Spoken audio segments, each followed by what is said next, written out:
শাপলা চত্বর হত্যাকাণ্ড মামলায় সাংবাদিক মোজাম্মেল বাবু, ফারজানা রূপা ও সাবেক মন্ত্রী দীপু মনিকে গ্রেফতার দেখিয়েছেন tribunal. Chief prosecutor Aminul Islam জানান, হত্যাকাণ্ডের পর মরদেহের তথ্য লুকানোয় তাদের বড় ভূমিকা ছিল।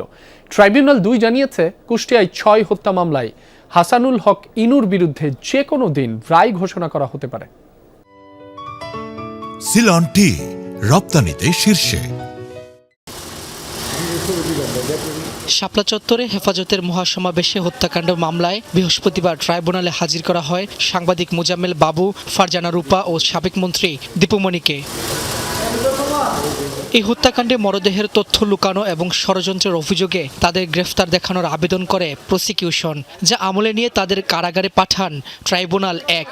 তার বিরুদ্ধে যে অভিযোগটা আপাতত পাওয়া যাচ্ছে যে তিনি এই পরিকল্পনার সাথে জড়িত ছিলেন, এই টোটাল মেকানিজমের মধ্যে জড়িত ছিলেন, সেখানে অপরাধ এবং পাশে সেই মেকানিজমের মধ্যে যে তিনি ছিলেন সেইটা তার পরবর্তীতে সমীকরণ রিপোর্টের মধ্য দিয়ে এইটা সুস্পষ্টভাবে প্রতীয়মান হয়েছে। ৫৮ জনকে তো আসলে আমরা কখনো দেখি নাই। ৫৮ জনকে চিহ্নিত করা হয়েছে কিনা, ওদেরকে কবরস্থ কোথায় করা হচ্ছে, ওদের পারিবারিক বিস্তারিত যেই বিবরণ সেগুলো এসেছে কিনা, এগুলো দেখতে হবে। এগুলো আমরা এতদিন পাইনি।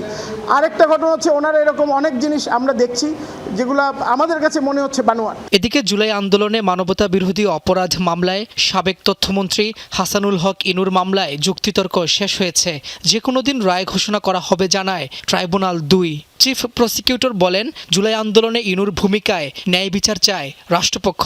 ১৪ দলের একজন নেতা হিসেবে তিনি যেহেতু ওই সময় কোনো এমপি ছিলেন না, তিনি কোনো সাংবিধানিক বা প্রশাসনিক পদে ছিলেন না, তার এই ধরনের কোনো সিদ্ধান্তের সাথে তার কোনো সম্পৃক্ততা ছিল না।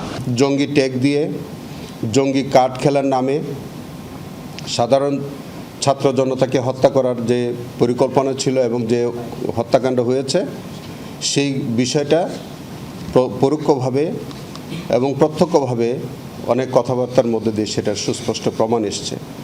এইগুলি তিনি অস্বীকার করেন নাই। হাসানুল হক ইনুর মামলায় সাক্ষ্য দিয়েছেন ৯ জন। সাক্ষ্য প্রমাণের মাধ্যমে মামলাটি প্রমাণ করতে পেরেছেন বলে জানায় প্রসিকিউশন। রাব্বি হোসেন, যমুনা নিউজ, ঢাকা।